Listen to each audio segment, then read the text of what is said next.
আমি একটা জিন্দা লাশ, কাটিস না রে জংলার বাস। আমার লাইগা 3.5 হাত কবর খুঁড়িস না।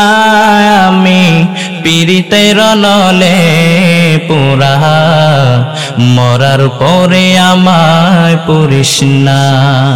তোরা মরার পরে আমায় পুরিস না।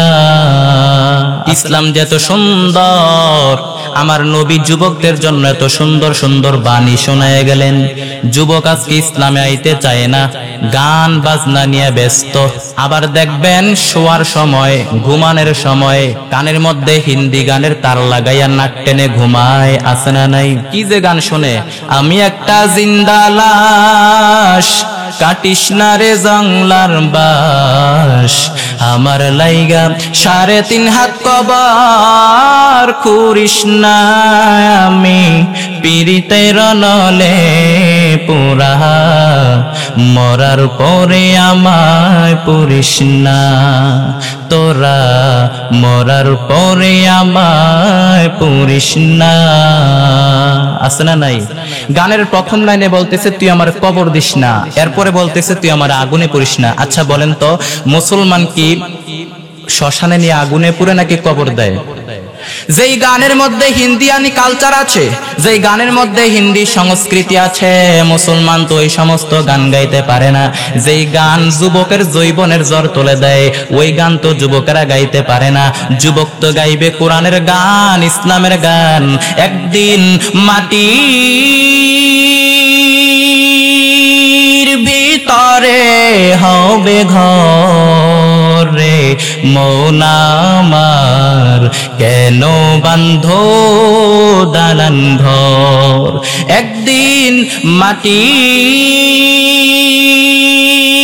ভিতরে হবে ঘর রে মন আমার, কেন বান্ধো দালান ঘর। প্রাণ পাখি উড়ে যাবে পিঞ্জরা ছেড়ে, ধরা ধাবে সবই রবে, তুমি যাবে চলে। প্রাণ পাখি উড়ে যাবে পিঞ্জরা ছেড়ে, ধরা ধাবে সবই রবে, তুমি যাবে চলে। বন্ধু বান্ধব যত, মাতা পিতা দ্বারা সুত, বন্ধু বান্ধব যত, মাতা পিতা দ্বারা সুত, সবই হবে তোমার পরে মোহন আমার, কেন বান্ধো দালান ঘর রে মন আমার, কেন বান্ধো দালান ঘর। কত সুন্দর ইসলামিক গান, কিন্তু মুসলমান ইসলামিক গান গাইতে চায় না। ইসলামিক গান ভালো লাগে না। ভালো লাগবে কেমনে? তুমি সারাদিন দেখো হিন্দি সিরিয়াল, ইন্ডিয়ান নায়িকাদের কোমর দুলানো ডান্স, যার কারণে নামাজের মধ্যে মজা পায় না, কুরআন তেলাওয়াতের মধ্যে মজা পায় না, জিকিরের মধ্যে মজা পায় না। অথচ আল্লাহর নবী বলেন বইস্তু আনুফাসসিরুল মাজামির, গান বাদ্যযন্ত্র ভেঙে চুরে মাটির সাথে মিশিয়ে দেওয়ার জন্য দুনিয়াতে আগমন করেছি। আর ওই নবীর উম্মত গানের আয়োজন করে, গানের কনসার্ট করে, মাঝে মাঝে গায়ে হলুদের অনুষ্ঠানের মধ্যে গিয়ে দেখা যায় এমন ভাবে বক্সের মধ্যে গান লাগায় দেয়, এমন ভাবে বিট তৈরি করে ডান্স করতে মনে চায়। ঠিক কিনা? এমন ভাবে আওয়াজ তৈরি করে ডান্স করতে মনে চায়। ইসলাম বলে না না, যেটা তোমার অশ্লীল বানায় দেয়, যেটা তোমার পাগল বানায় দেয়, ওই সমস্ত গান গাওয়াও যাবে না, শ্রবণ করাও যাবে না। গান তো মানুষকে মুনাফিক বানায় দেয়। আল গিনা ইয়ামবুতুন নিফাকি ফি কলবিহি, গান তো মানুষকে মুনাফিক বানায় দেয়। এজন্য আমরা গান গাইব না, গানের দিকে যাইব না। যে গান যৌবনের জ্বর তুলে দেয় ওই গান আমরা গাইব না, আমরা গাইব ইসলামের গান। এজন্য লুকমানে হাকিম বলেন, জিহ্বা যদি ভালো হয় জিহ্বার চাইতে ভালো অঙ্গ দেহে হয় না, জিহ্বা যদি খারাপ হয় জিহ্বার চাইতে খারাপ অঙ্গ আর দেহে হয় না। এই জিহ্বা দিয়ে যদি কোরআনের তেলাওয়াত করেন, এই জিহ্বা দিয়ে যদি সত্য সাক্ষী দেন, এই জিহ্বা দিয়ে যদি আপনি হককে সাপোর্ট করেন, এই জিহ্বা দিয়ে যদি আপনি ইসলামের পক্ষে স্লোগান দেন, হকের পক্ষে স্লোগান দেন, এই জিহ্বার চাইতে ভালো অঙ্গ আর দেহে হয় না। আর এই জিহ্বা দিয়ে যদি মানুষকে গালি দেন, এই জিহ্বা দিয়ে যদি মানুষকে কষ্ট দেন, এই জিহ্বা দিয়ে যদি মানুষের গীবত শিকায়ত করেন, এই জিহ্বার চাইতে খারাপ অঙ্গ আর দেহে হয় না। মিথ্যা সাক্ষ্য দেন, এই জিহ্বার চাইতে খারাপ অঙ্গ আর দেহে হতে পারে না। এরে আল্লাহর গোলাম, এজন্য জবানকে হেফাজত করব আমরা। জবান দিয়ে উল্টা পাল্টা কাজ আমরা করব না, গান গাইব না, এজন্য আমরা উল্টা পাল্টা কাজ করব না। এরে আল্লাহর গোলাম, আমরা এই জবান দিয়ে কোরআনের কথা শুনবো, কোরআনের গান গাইব, ইসলামের গান গাইব।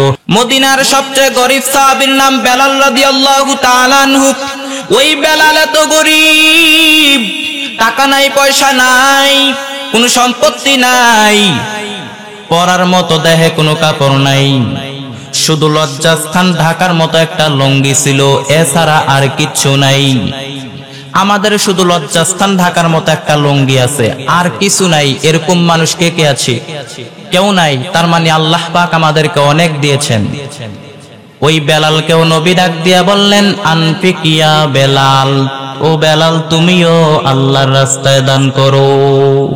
লা তুকলা মিন আরশিক লালা, যেই রবের সন্তুষ্টির জন্য তুমি দান করবা, ওই রবের ধনভাণ্ডারে কোনো কমতি নাই রে বেলাল।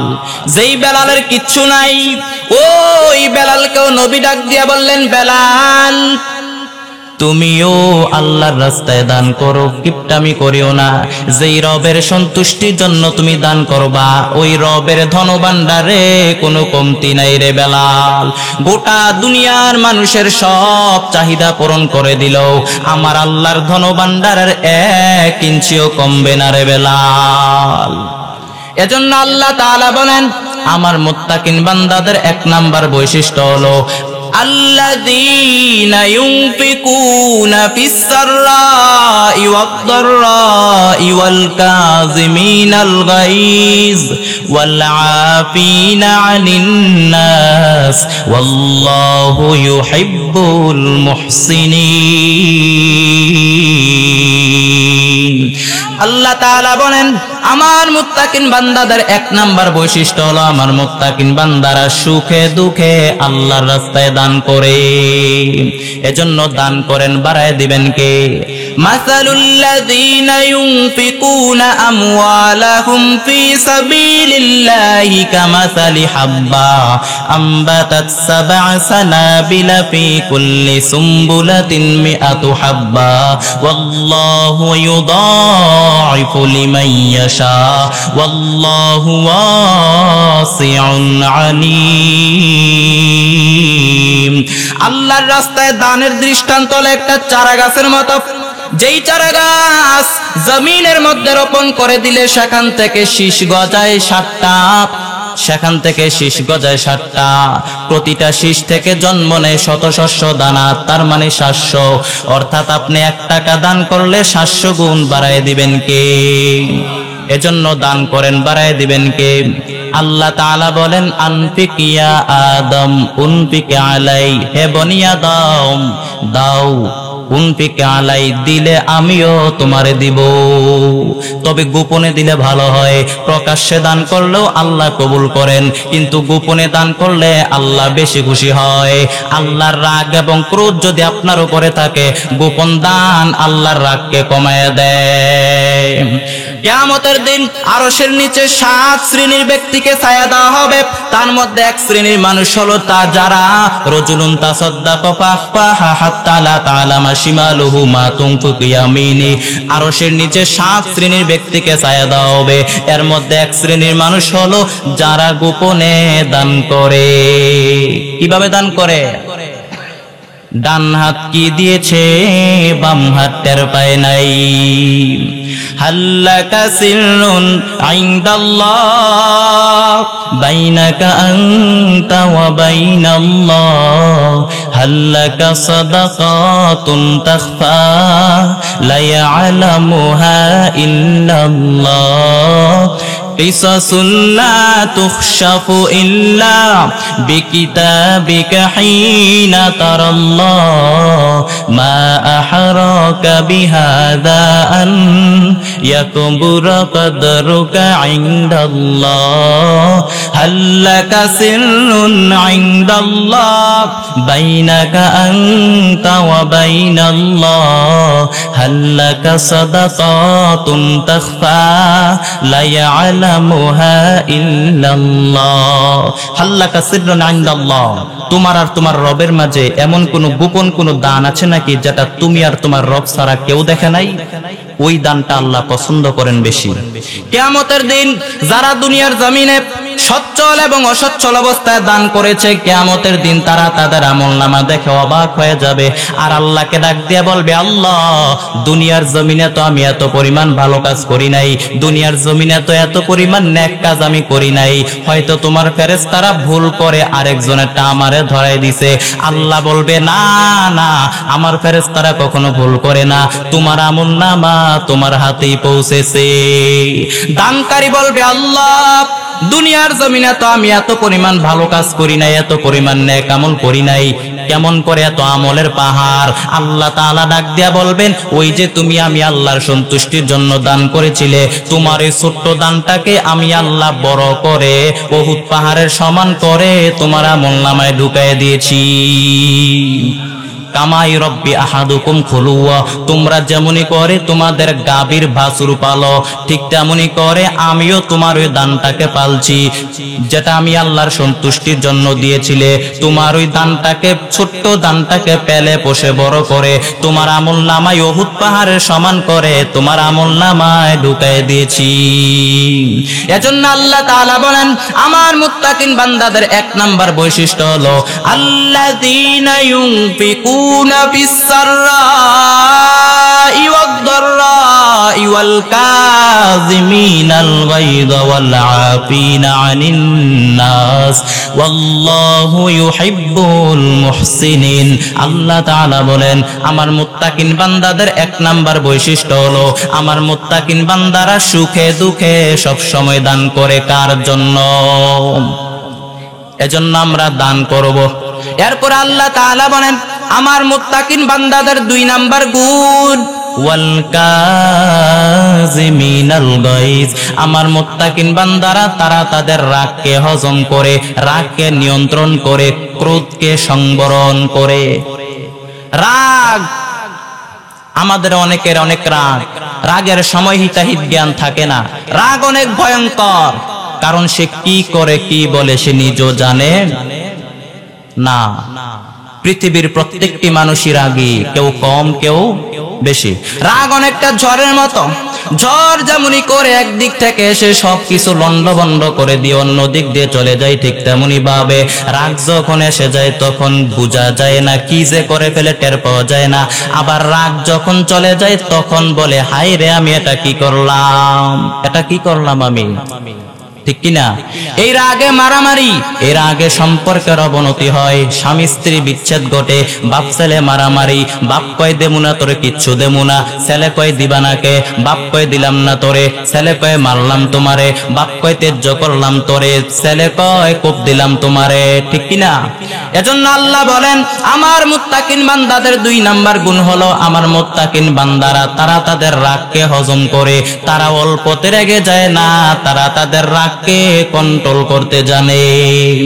আল্লাহর নবী বলেন, লাইসা শাদীদু বিসরাফ, ভালো করে বুঝেন, কুস্তি লড়াই করে যে ব্যক্তি অন্যকে মাটির মধ্যে শোয়ে ফেলতে পারে সে শক্তিশালী নয়, বরং ইন্নামাশ শাদীদুল্লাযী ইয়ামলিকু নাফসাহু ইনদাল গদব, বরং যেই ব্যক্তি রাগের সময় নিজের উপরে নিয়ন্ত্রণ রাখতে পারে ওই ব্যক্তি আল্লাহর কাছে সবচাইতে শক্তিশালী। এক একটা কথার ওজন কত দেখছেন?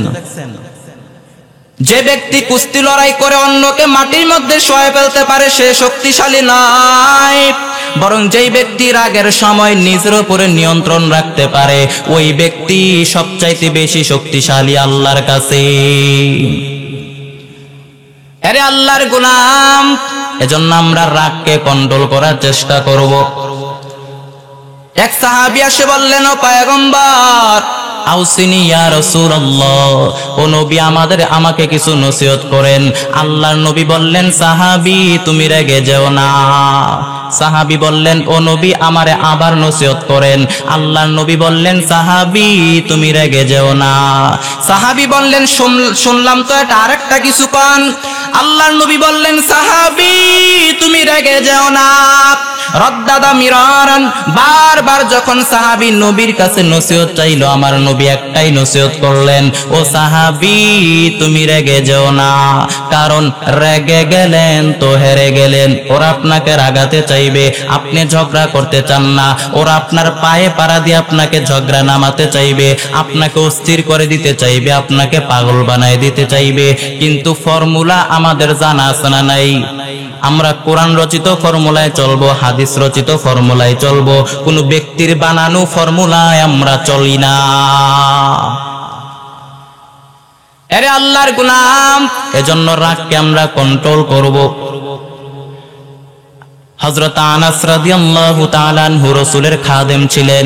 হযরত আনাস বলেন, কুলতু আমশি মা রাসূলিল্লাহ, আমি আল্লাহর রাসূলের সাথে কোথাও যাচ্ছিলাম, ওয়া আলাইহি বারদুন নাজরানি, রাসূল সাল্লাল্লাহু আলাইহি ওয়াসাল্লামের গায়ে ছিল নাজরান থেকে আনা একটি চাদর, তবে চাদরের কর্নারের ডিজাইন ছিল খসখসে।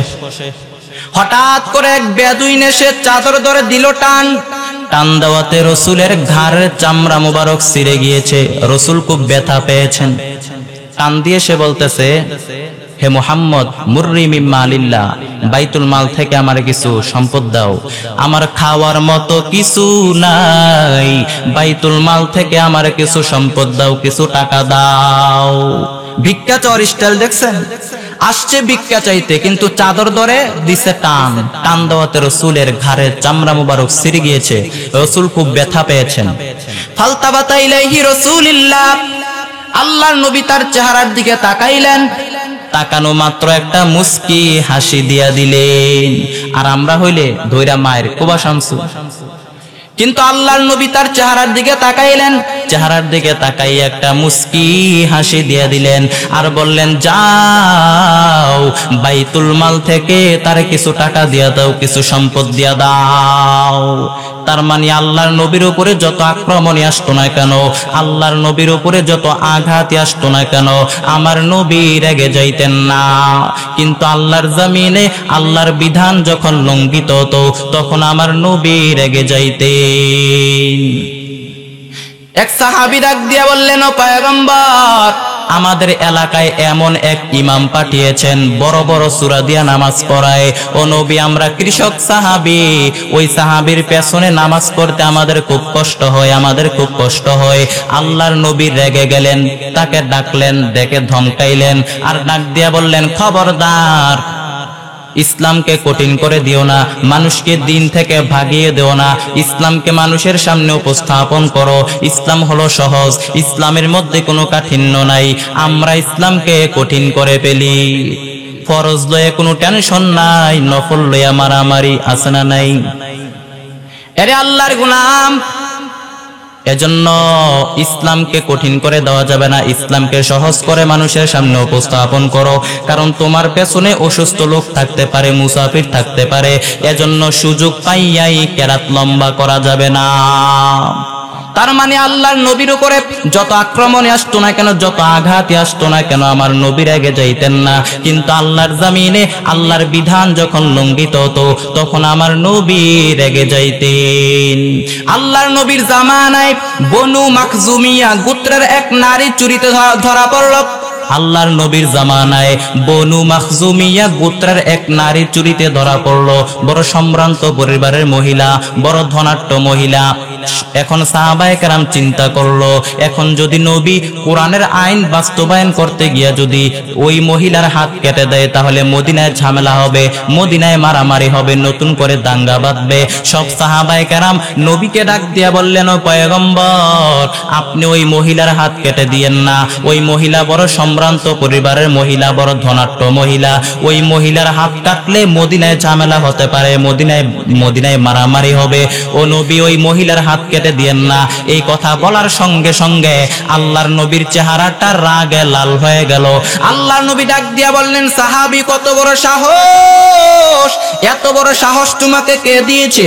আল্লাহর বিধানের উপর তুমি নাক গলাও।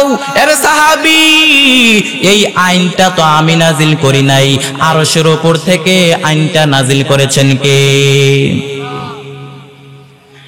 কোন বনু মাখজুমিয়ার গোত্রের নারী চুরিতে ধরা পড়ছে তো দূরের কথা, আজকে আমার কলিজার টুকরা মেয়ে ফাতেমাও যদি চুরিতে ধরা পড়তো, লাউকানা ফাতেমা তু বিনতে মুহাম্মদ সারাকাতলা কত মুহাম্মাদুন ইয়াদাহা, আজকে আমার কলিজার টুকরা মেয়ে ফাতেমাও যদি চুরিতে ধরা পড়তো, আমি নবী আমার মাইয়ার হাত কেটে দিতে আমি নবী এক মুহূর্ত দেরি করতাম না।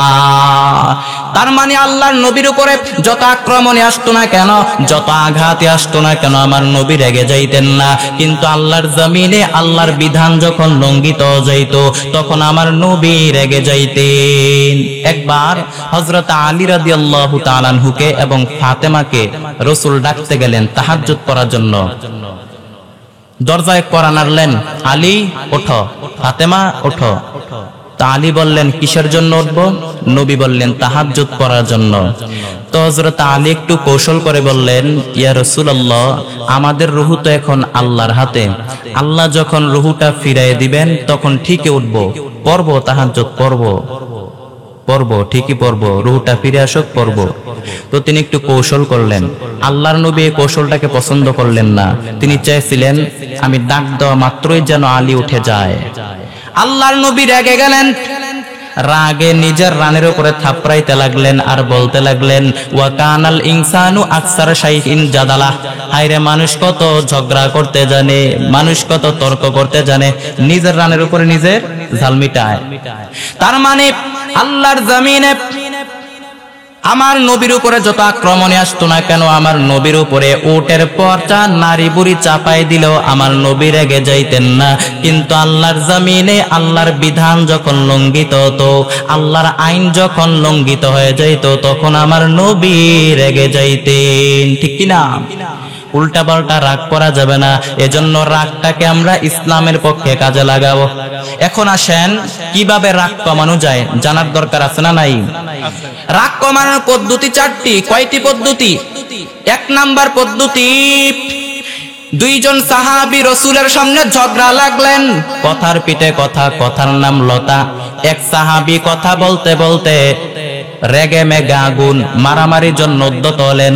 আল্লাহর নবী বললেন, ইন্নিলা আলামু কালিমাতান, আমি এমন একটি বাক্য জানি, এই রাগান্বিত সাহাবী যদি এখন এই বাক্যটা পড়ে নেয় তাহলে মুহূর্তের মধ্যে তার রাগ ঠান্ডা হয়ে যাবে। সাহাবী ডাক দিয়া বললেন, ও পয়গম্বর, কি সেই বাক্য আপনি আমারে শিখিয়ে দেন। আল্লাহর নবী বললেন, তাহলে তুমি আমার সাথে পড়ে নাও, আউযু বিল্লাহি মিনাশ শাইতানির রাজিম, বিতাড়িত শয়তান থেকে আমি আল্লাহর কাছে পানাহ চাই। এরপরে আল্লাহর নবী বলেন, ওয়া ইদা গদবা আহাদুকুম ফালিয়াসকুত, তোমাদের কেউ যখন রেগে যায়, রাগ বেড়ে যায়, সে যেন কথা বন্ধ করে দিয়ে চুপ হয়ে যায়। ফা ইদা গদবা আহাদুকুম ওয়া হুয়া কায়িমুন ফালিয়াজলিস, দাঁড়ানো অবস্থায় যদি কেউ রেগে যায় সে যেন বসে যায়, বসার পরেও যদি রাগ কমে না যায় সে যেন মাটিতে শুয়ে যায়, গড়াগড়ি খায়। কারণ ইন্নাল গদবা মিনাশ শাইতান, রাগ আসে শয়তান থেকে। ওয়া ইন্নাশ শাইতানা খুলিকা মিনান নার, আর শয়তান তৈরি আগুন দিয়া। ওয়া ইন্নান নার তুতফিউ বিল মা, আর আগুন নিবানো হয় কি দিয়া? পানি দিয়া। এজন্য আল্লাহর নবী বলেন, ফাইদা গদবা আহাদুকুম ফালিয়াতাওয়াদ্দা, এজন্য তোমাদের কারো যখন রাগ বেড়ে যায় সে যেন ঠান্ডা পানি দিয়ে ওযু করে নেয়। দেখছেন কত সুন্দর পদ্ধতি। প্রথমে বললেন রাগ যদি উঠে যায় সে যেন কথা বন্ধ করে দিয়ে চুপ হয়ে যায়, দাঁড়ানো অবস্থায় যদি কেউ রেগে যায় সে যেন বসে পড়ে, বসার পরেও যদি রাগ কমে না যায় সে যেন মাটিতে শুয়ে যায়, গড়াগড়ি খায়। এরপরে বললেন রাগ আসে শয়তান থেকে, শয়তান তৈরি আগুন দিয়ে, আর আগুন নিবানো হয় কি দিয়ে?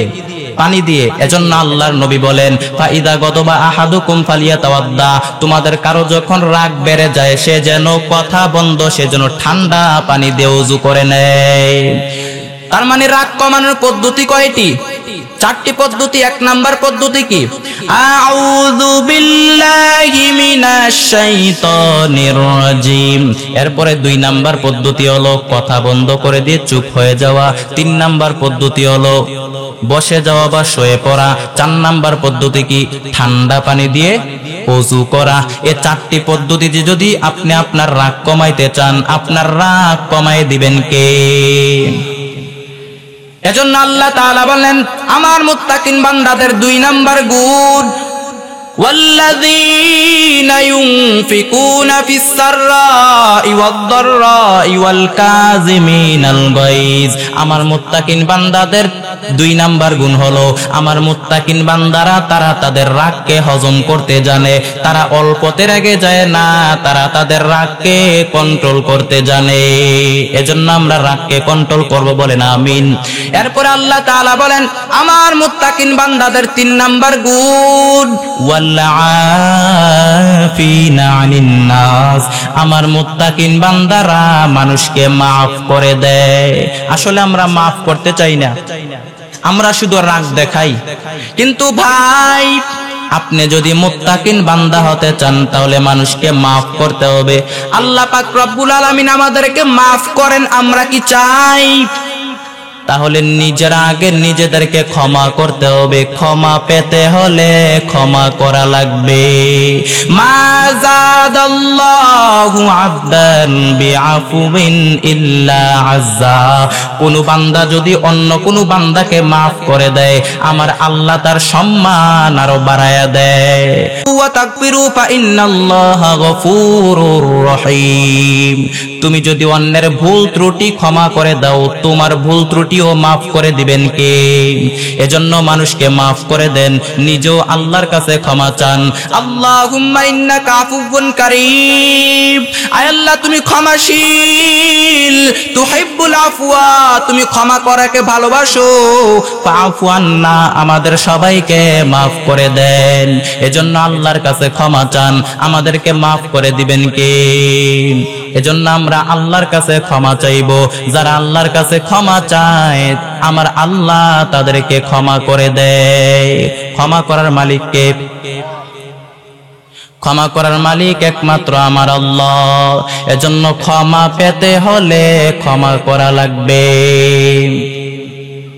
আল্লাহর নবী সাল্লাল্লাহু আলাইহি ওয়াসাল্লাম তায়েফের ময়দানে আমার নবীকে 3 বার রক্তাক্ত করে দিল, আমার নবীকে 3 বার বেহুশ করে দিল, রক্তাক্ত করে দিল।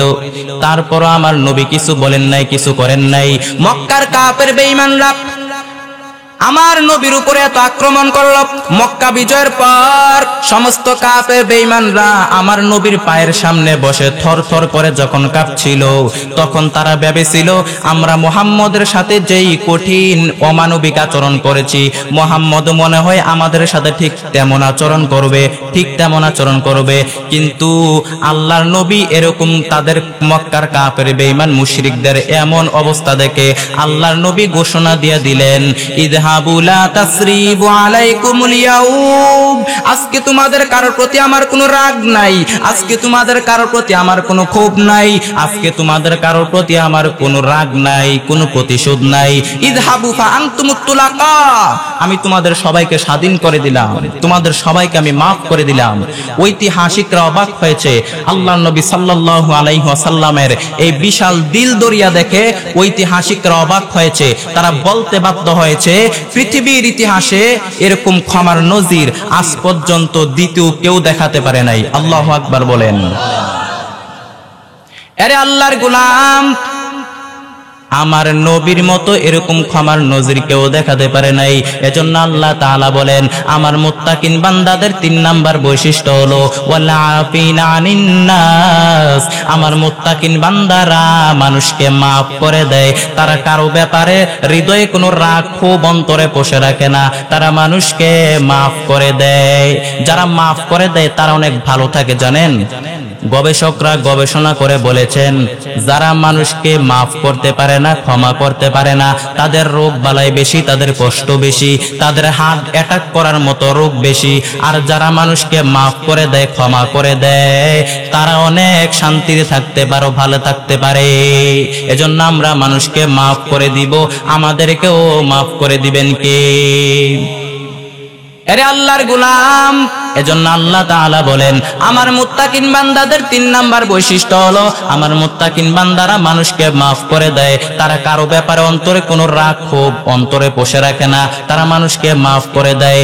আল্লাহর নবী সাল্লাল্লাহু আলাইহি ওয়াসাল্লাম কোন একটা মজলিসের মধ্যে একজন আনসারী সাহাবীর ব্যাপারে ঘোষণা দিলেন, এখন যে সাহাবী আসে এই জায়গার মধ্যে বসবে, ওই সাহাবী জান্নাতি। সাহাবী এসে ওইখানে বসলেন, সবাই তো অবাক, কিরে এই সাহাবী জান্নাতি? আমাদের কারো ব্যাপারে নবী এমন কথা বললেন নাই, এই সাহাবী জান্নাতি। আবার কয়েকদিন পর আল্লাহর নবী আরেকটা মজলিসের মধ্যে ঘোষণা করলেন, এখন যে সাহাবী এসে এখানে বসবে ওই সাহাবী জান্নাতি। সবাই তো অবাক, সবাই তাকায় দেখলো, খেয়াল করে দেখলো, আগের মজলিসে নবী যেই লোকটাকে জান্নাতি বলে ঘোষণা করেছেন, ঠিক সেই লোকটাই এখানে এসে বসেছে। আবার তৃতীয় দিন আল্লাহর নবী আরেকটা মজলিসের মধ্যে ঘোষণা করলেন, নবী ডাক দিয়া বললেন, এখন একজন ব্যক্তি এখানে এসে বসবে, ওই ব্যক্তি জান্নাতি। সবাই তো অবাক, আমাদের কারো ব্যাপারে নবী এমন ঘোষণা দিলেন না। কি এমন আমল আছে ওই সাহাবীর মধ্যে, কি এমন গুণ আছে যার কারণে স্বয়ং আল্লাহর নবী তাকে জান্নাতি বলে ঘোষণা করেছেন? এক সাহাবী মনে মনে চিন্তা করলো, এটা তো সাধারণ কোনো কথা না, স্বয়ং আল্লাহর নবী তাকে 3বার জান্নাতি বলে, 3টা মজলিসের মধ্যে জান্নাতি বলে ঘোষণা করেছেন। আজকে যেমন করেই হোক ওই সাহাবীর ভিতরের সব খবর আমাকে জানতেই হবে। সাহাবী পরিকল্পনা করে ওই আনসারী সাহাবীর বাড়িতে চলে গেলেন, ডাক দিয়া বললেন, ভাই আমার আব্বার সাথে আমার কয়েকদিন ধরে ঝগড়া, আমি আপনার বাড়িতে মেহমান হয়ে এসেছি, আপনি যদি অনুমতি দেন তাহলে 3 দিন 3 রাত আমি আপনার বাড়িতে মেহমান হয়ে থাকতে চাই। আনসারী সাহাবী অনুমতি দিয়ে দিল। অনুমতি দেওয়ার পর তিনি থাকতে লাগলেন। কখন কোন সময় আনসারী সাহাবী কোথায় যায় তিনি ফলো করতে লাগলেন। 1 দিন 2 দিন 3 দিন ফলো করার পর তেমন কোনো বিশেষ আমল ওই সাহাবীর মধ্যে তিনি খুঁজে পান নাই। তিনি ডাক দিয়া বললেন, আনসারী ভাই, আসলে আমার আব্বার সাথে এমন কোনো ঝগড়া আমার হয় নাই যে আমার ঘর ছেড়ে আপনার মেহমান আমার হওয়া লাগবে, কিন্তু একটা বিশেষ উদ্দেশ্য করে আপনার বাড়িতে আমি মেহমান হয়ে এসেছি। বলে, কি উদ্দেশ্য? বলে, আমরা সবাই দেখেছি আল্লাহর নবী সাল্লাল্লাহু আলাইহি ওয়াসাল্লাম তোমাকে 3টা মজলিসের মধ্যে জান্নাতি বলে ঘোষণা করেছেন। কি এমন আমল তোমার মধ্যে আছে যে আমলের কারণে স্বয়ং আল্লাহর নবী তোমাকে জান্নাতি বলে ঘোষণা করেছেন? কি এমন আমল আমাকে একটু বলে দাও, আমিও ওই আমলটা করে জান্নাতের মেহমান হতে চাই। আনসারী সাহাবী ডাক দিয়া বললেন, ভাই আমার কাছে তেমন খুব বিশেষ আমল নাই, হালাল পন্থায় রুজি করি, ব্যবসা করি, সময় মতো নামাজ আদায় করি, এরপরে কিছু দান সদকা করি, কিছু কোরআন তেলাওয়াত করি, সবাই যা করে আমিও তাই করি, কিন্তু তেমন কোনো বিশেষ আমল আমার মধ্যে নাই। তবে শুনে রাখো, একটা বিশেষ আমল আমি প্রতি রাত্রি বেলা করি। হয়তো এই ব্যাপারেও আল্লাহর নবী আমার ব্যাপারে এমন ঘোষণা দিতে পারেন, আমি যখন আমার বিছানার মধ্যে ঘুমাইতে যাই, আমার বিছানার মধ্যে ঘুমাইতে যাওয়ার আগে আমার হৃদয়ে কারো ব্যাপারে কোনো রাগ ক্ষোভ অন্তরে পুষে রেখে আমি আমার বিছানার মধ্যে ঘুমাতে যাই না। ওই দিন যার সাথে যা হয়েছে সবাইকে মাফ করে দিয়ে, সবাইকে ক্ষমা করে দিয়ে একটা প্রশান্ত হৃদয় নিয়ে আমি আমার বিছানার মধ্যে ঘুমাতে যাই। লাইসা বিকলবি ইবজি আলা হাদ, কারো ব্যাপারে আমার অন্তরে কোনো রাগ নাই, কারো ব্যাপারে আমার অন্তরে কোনো ক্ষোভ নাই, কারো ব্যাপারে আমার অন্তরে কোনো অহংকার নাই। ওই দিন যার সাথে যা হয়েছে সবাইকে ক্ষমা করে দিয়ে সব কিছু ভুলে গিয়ে আমি একটা প্রশান্ত হৃদয় নিয়ে আমি আমার বিছানার মধ্যে ঘুমাতে যাই। আমরাও যদি ওই সাহাবীর মতো, এই হাদিস থেকে শিক্ষা হলো, আমরাও যদি ওই সাহাবীর মতো বিছানার মধ্যে ঘুমাইতে যাওয়ার আগে যদি আমরা মানুষকে যার সাথে যা হয়েছে সবাইকে মাফ করে দিয়ে, সবাইকে ক্ষমা করে দিয়ে, আমরাও যদি একটা প্রশান্ত হৃদয় দিয়ে আমরাও যদি বিছানার মধ্যে ঘুমাইতে যাইতে পারি, আমাদেরকেও ওই সাহাবীর মতো জান্নাতের মেহমান বানাই দিবেন কে? এজন্য আল্লাহ তাআলা বলেন, আমার মুত্তাকিন বান্দাদের 3 নাম্বার বৈশিষ্ট্য হলো, আমার মুত্তাকিন বান্দারা তারা মানুষকে মাফ করে দেয়, ক্ষমা করে দেয়। তারা যেমনই করে আল্লাহর কাছে ক্ষমা চায়, মাফ চায়, ঠিক তেমনই করে তারা অন্যদেরকেও ক্ষমা করে দেয়। কারো ব্যাপারে কোনো রাগ ক্ষোভ অন্তরে পুষে রাখে না, তারা মানুষকে মাফ করে দিতে জানে। এই গেল মুত্তাকিনদের 3 নাম্বার বৈশিষ্ট্য। এরপর আল্লাহ বলেন, আমার মুত্তাকিন বান্দাদের 4 নাম্বার গুণ, এটা একটু ভালো করে শুনেন। والذين إذا فعلوا فاحشة أو ظلموا أنفسهم ذكروا الله فاستغفروا لذنوبهم ومن يغفر الذنوب إلا الله। আল্লাহ তাআলা বলেন, আমার মুত্তাকিন বান্দাদের 4 নাম্বার বৈশিষ্ট্য হলো, আমার মুত্তাকিন বান্দারা যদি কোনো অন্যায় করে ফেলে, অশ্লীল কাজ করে ফেলে, অন্যায় হতে পারে না, যেমন ভুল করে বিবাহ বহির্ভূত কাজে জড়ায় গেছে, পরকীয়ায় জড়ায় গেছে, ভুল কাজ করে ফেলছে, অন্যায় করে ফেলছে, নিজের উপরে নিজে জুলুম করে ফেলছে, অন্যায় করে ফেলছে, ক্ষমার দরজা তো মনে হয় বন্ধ না খোলা? ইদা ফাআলু ফাহিশাতান আও যালামু আনফুসাহুম, মুত্তাকিনরা যেহেতু মানুষ, ভুল তাদের থাকতেই পারে, ভুলের ঊর্ধ্বে কেউ না।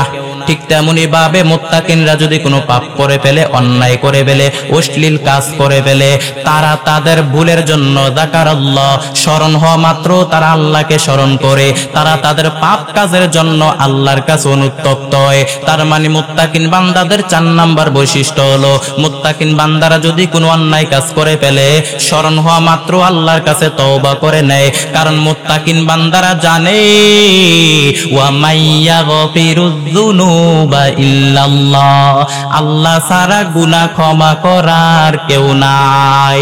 যদি অন্যায় হয়ে যায়, পাপ হয়ে যায়, গুনাহ হয়ে যায়, আল্লাহকে ডাক দিয়া বলেন, হে মালিক, আয় আল্লাহ, আসমানের নিচে জমিনের উপরে আমার মতো গুনাহগার কেউ নাই।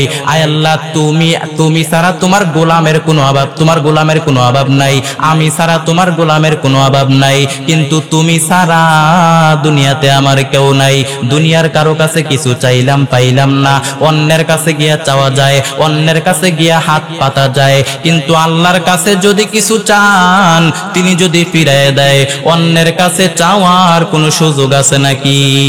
কারণ আমাদের রব হলো একজন, আমরা সেজদা করি একজনকে, ওয়া মাইয়া গফিরুয যুনুবা ইল্লাল্লাহ, তিনি ছাড়া আমাদের গুনাহ ক্ষমা করার দুনিয়াতে কেউ নাই।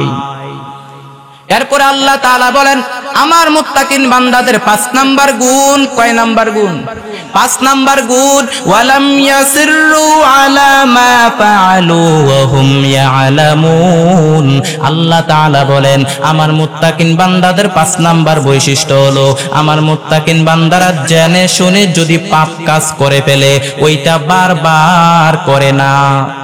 অন্যায় করলাম, আল্লাহর কাছে মাফ চাইলাম, আল্লাহ তুমি আমারে মাফ করে দাও, এরপরে আবার সকাল বেলায় ওজনে ভেজাল দিলাম, এরপরে বিকাল বেলা আবার আল্লাহর কাছে বললাম, আল্লাহ তুমি মাফ করে দাও, পরের দিন সকাল বেলায় আবার ওজনে ভেজাল দিলাম, এরপরে বিকাল বেলা আল্লাহর কাছে মাফ চাইলাম, আল্লাহ তুমি মাফ করে দাও। আল্লাহ কি মাফ করবে? এজন্য আল্লাহ বলেন, ওয়ালাম ইয়াসিররু আলা মা ফাআলু ওয়া হুম ইয়ালামুন, মুত্তাকিনরা জেনে শুনে যদি পাপ কাজ করে ফেলে, ওইটা বারবার করে না। বারবার করলে আল্লাহর সাথে গেম খেলা হয়, বারবার করলে আল্লাহর সাথে বিটলামি করা হয়, বারবার করলে আল্লাহর সাথে তামাশা করা হয়। কালের আবর্তনে 2-1 পাপ কাজ হয়ে যেতে পারে, কিন্তু মুত্তাকিনরা কি বারবার করে? বারবার করলে আল্লাহর সাথে তামাশা করা হয়। এজন্য তাফসীরের কিতাবের মধ্যে আসছে, মুত্তাকিনরা যদি জেনে শুনে পাপ কাজ করে ফেলে, ওয়ালাম ইয়াস্তামিরু, ওই পাপ কাজটা বারবার করে না। এজন্য আমরা পাপ কাজটা বারবার করব না। গুনাহ করার পর ভুল করে যদি গুনাহ করে ফেলি, ওই ভুলটা পাপ কাজটা আর দ্বিতীয়বার করব না। এই যে 5টা গুণের কথা আমি আপনাদের সামনে আলোচনা করলাম, এই 5টা গুণ যদি আমরা অর্জন করতে পারি, আমাদেরকে মুত্তাকিনদের কাতারে দাঁড় করায় দিবেন কে? উলাইকা জাযাউহুম মাগফিরাতুম মির রাব্বিহিম ওয়া জান্নাতুন তাজরি মিন তাহতিহাল আনহার খালিদিনা ফিহা ওয়া নি'মা আজরুল